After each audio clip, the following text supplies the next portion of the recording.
Perfect partnership. हाँ बिल्कुल सही है। जाओ दिखता।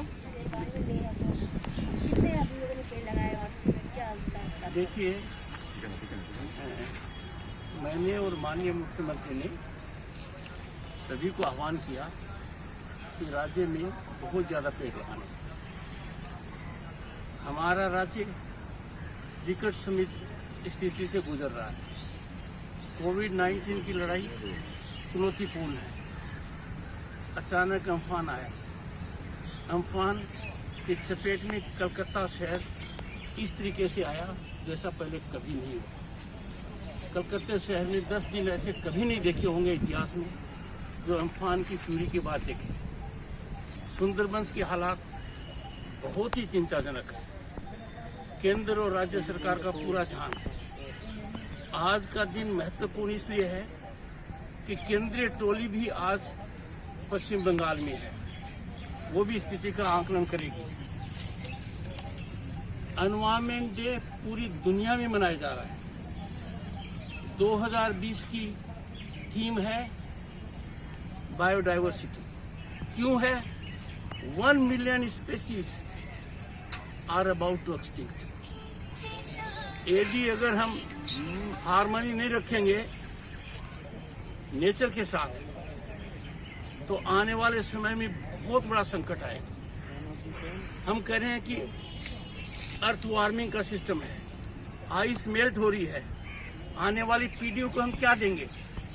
आज यदि हम सजग नहीं रहे, आज हमने कर्तव्य नहीं निभाया, हमारा समय तो कैसे निकल जाएगा और आने वाली पीढ़ियों के लिए बहुत मुश्किल हो जाएगा। एनवायरमेंट डे के ऊपर सभी को एक शपथ लेनी होगी कि वो ज्यादा से ज्यादा एनवायरमेंट का ध्यान दें, एनवायरमेंट के साथ खिलवाड़ न करें, एनवायरमेंट को प्रमोट करने के लिए प्लांटेशन करें। और प्लांटेशन करना अपने आप में महत्वपूर्ण नहीं है, बच्चे की तरह से उस प्लांट को मेंटेन करना पड़ेगा, लगातार देखना पड़ेगा। राजभवन में भी अम्फान की वजह से काफी चुनौतीपूर्ण स्थिति रही है। अनेक पेड़ हैं वो नहीं है। हार्मनी विद नेचर हमारे जीवन का लक्ष्य होना चाहिए। बिना हार्मनी के कुछ नहीं हो सकता। परिवार में हार्मनी हो, समाज में हार्मनी हो, केंद्र सरकार और राज्य सरकार के बीच में हार्मनी हो, राजभवन और नबाना के बीच में हार्मनी हो। हार्मनी ही जीवन का मूल मंत्र है। हार्मनी जहां भी गड़बड़ हुई, विकास की गति के अंदर अवरोधक पैदा होगा। ऐसा नहीं होना चाहिए। मैं मानकर चलता हूं कि आज हम शपथ लें कि इस हार्मनी को हम आगे बढ़ाएंगे, एक बड़े स्तर तक ले जाएंगे। समाज में जब तक हार्मनी रहती है, केंद्र राज्य में हार्मनी रहती है, राज्य सरकार और राजभवन में हार्मनी होती है, तो नतीजा गुणात्मक होता है। हार्मनी टकराव का सही दबाव है, सही दवाई है। इस दबाव में हमें आना ही पड़ेगा। हमें आज के दिन ये प्रण लेना चाहिए कि हम किसी भी तरीके से समाज में अपने रिश्तों में टकराव न करें। कोविड-19 ने एक बहुत बड़ी शिक्षा दी है। दुनिया ने कभी कल्पना नहीं की थी कि जिसको हम देख नहीं सकते, वो पूरी मानव जाति को बिना भेदभाव के, अमीर गरीब को देखे बिना इतनी विशाल चुनौती पैदा कर दे, जिसको तृतीय वर्ष कहा जाता है, तृतीय महायुद्ध कहा जाता है। ये ऐसा महायुद्ध है कि एक वायरस इधर है और पूरी मानव जाति दूसरी तरफ है। और जो विकसित देश है और जो कहते थे हमारा स्तर बहुत ऊंचा है, हमारा इंफ्रास्ट्रक्चर कोलैप्स नहीं होगा, उनकी हालत कितनी दयनीय है। मैं भारत को सौभाग्यशाली मानता हूं। It is a land of divinity.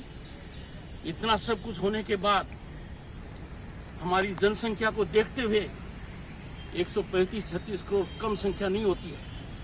हमने बखूबी इसको निभाया। आज पेड़ जरूर लगाइए, निश्चित रूप से लगाइए। आपका प्रांगण बड़ा हो या छोटा हो, लगाइए।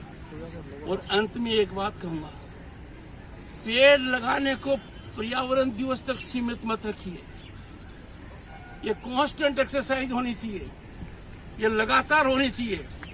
जितने ज्यादा पेड़ लगेंगे स्वास्थ्य ठीक रहेगा, नेचर के साथ हार्मनी होगी, and will be serving the planet. ये प्लेनेट सिर्फ मनुष्य का नहीं है। We can't have monopoly over this planet. इस प्लेनेट पर और बहुत से जीव रहते हैं, सबका सम्मान करना चाहिए।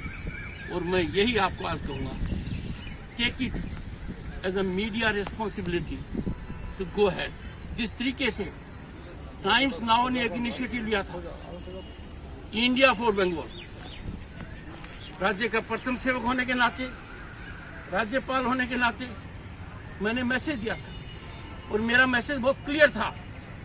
आज इस संकट की घड़ी में जिसका भी जुड़ाव पश्चिम बंगाल से है, वो देश और दुनिया के किसी भी कोने में है, उसको आगे बढ़कर मदद करनी चाहिए। वो मदद करे, कितनी मदद करे ये महत्वपूर्ण नहीं है, जल्दी से जल्दी करे। और वो दिन दूर नहीं है कि आज के दिन इंडिया फॉर बंगाल की बात हो रही है। समय रहते हुए आप देखेंगे बंगाल फॉर इंडिया, और ये पहली बार नहीं होगा, इतिहास में जाएंगे, ऐसा कई बार हो चुका है, आगे भी होगा। आज के दिन मैं आपको शुभकामनाएं देता हूं।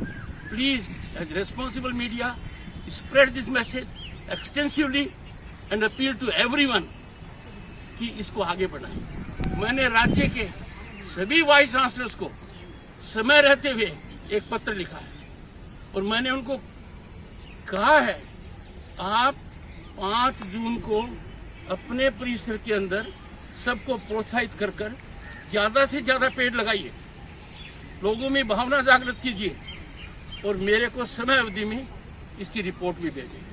तो मानकर चलता हूं वाइस चांसलर्स मुझे वो रिपोर्ट भेजेंगे।